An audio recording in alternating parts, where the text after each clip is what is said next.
Hi everybody, Annapurni here, and I'm back with another set of book reviews. From this box over here, you would have understood that I'm going to be talking about literature that pertains to the partition of India into three different land masses and regions, and subsequently, as we know of today, into three different countries. In June of 1947, Lord Mountbatten announced that India would be partitioned into India and Pakistan would further have West Pakistan and East Pakistan. West Pakistan is the Pakistan that we know of today, and East Pakistan is what we know as Bangladesh today. But West and East Pakistan were to be under one single um, government. If you just thought for a minute, therein lies your first goof up to divide a country into two and further divide a country with another country lying right in the middle of it. Uh, let's not even get there. But wait a minute, we do need to get there because it's the very reason that we've never gotten there enough that probably leads to all the problems, the communal problems, and the ethnical and the racial problems that we do have in these three countries today. Maybe we do need to get into it more. Maybe we need to talk about it more. Maybe we need to understand the history behind this a little bit more. If we have any hope for making unity in diversity a reality, and I'm going to talk only about India because that's where I live, and my hopes for this country have always been a lot. But also for the people all over the world. In these three countries where there are so many differences and diversities, unless those diversities are understood, unity can only be a motto and never a reality. So I'm going to talk about a few books from these.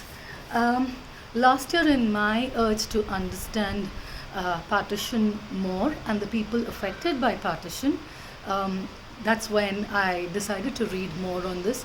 And one of my first reads on partition was Remnants of a Separation by Achal Malhotra, which chronicles real stories of people affected by partition on all sides of the border.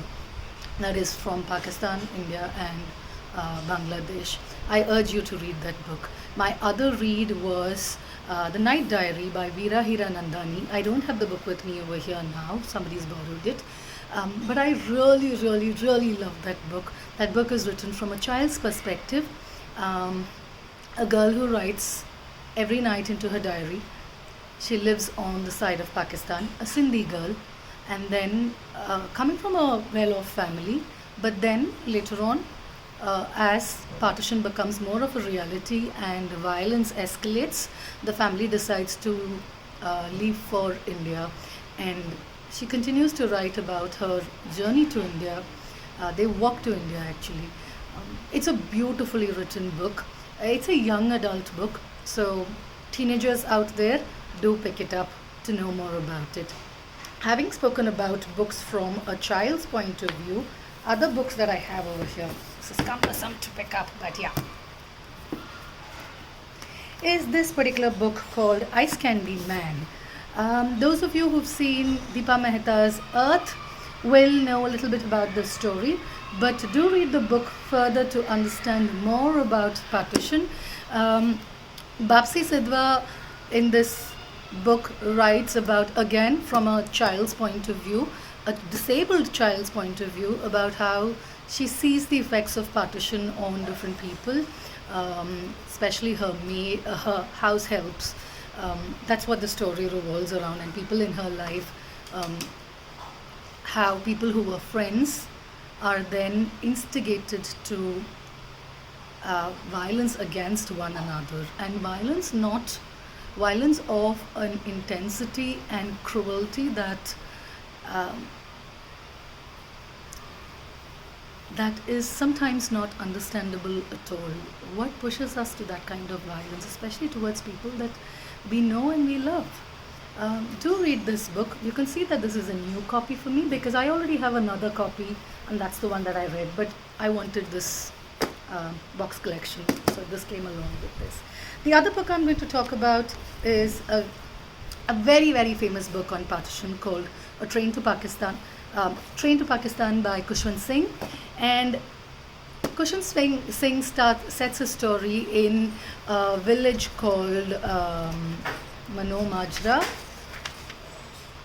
And here, Muslims, Hindus, and Sikhs live amicably with one another till one day a train comes to the station and it's filled with blood and the bodies of people who have been massacred um, en route to Pakistan.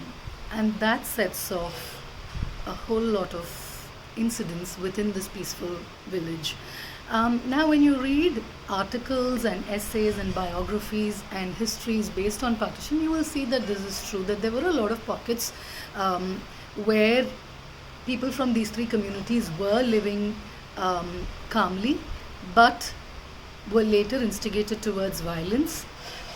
Or there were people from each of these communities who wanted to stay back in the particular countries that they were living in. To them, it did not matter that an arbitrary line had been drawn by Cyril Radcliffe and therefore displaced them and threw them away from their community and their people and their neighbors. That did not matter to them. But there are so many political and communal forces behind separation, behind the partition, as to be expected. And that holds true even today. So again, read this book. Kushwant Singh has written this book with a lot of beauty and sensitivity, a lot of observation into village life, very, very nuanced writing over here. The other three books over here, I've not fully finished reading them. Anis Kidwai's In Freedom's Shade.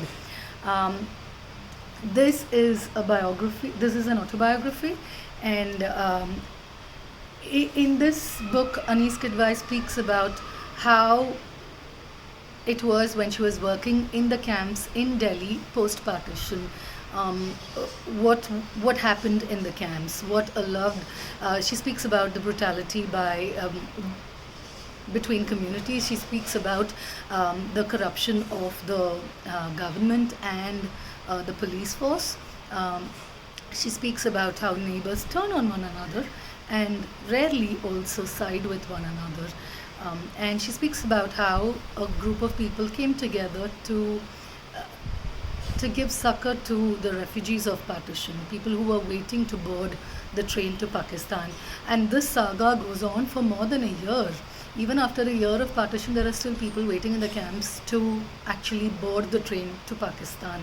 One can only imagine the trauma of having lost your land, your house, your means of living, and not knowing what is going to happen to you in a new country, whether you're going to be accepted over there, what's going to happen to your life, to your family. And you've already gone through a lot of trauma of having seen family members and community members being killed by people who you thought were your neighbors and friends. So do read In Freedom's Shade. Do pick it up. And having said that, I had posted about a giveaway for this book, and the Instagram handle called Cajoling, she is the one who has won this book in the giveaway. Congratulations, Cajoling. Let's catch up on chat to understand further how I can send this book to you. On that note, I would also like to talk about my sari. I'm wearing what is called a Ponduru Khadi. Ponduru is a small village in Andhra Pradesh, and it's believed that Gandhiji himself had proclaimed that the khadi from Ponduru was of the highest variety, and I thought this would be the perfect sari to wear today. Do check out the 3 books that I spoke about, and also the books Remnants of a Separation, The Night Diary, if you want to know more about partition literature. And you should know about partition literature. The other 2 books left in this box, I'm yet to read them, so maybe in another video I will review them. Thank you so much for having listened to me. Bye-bye.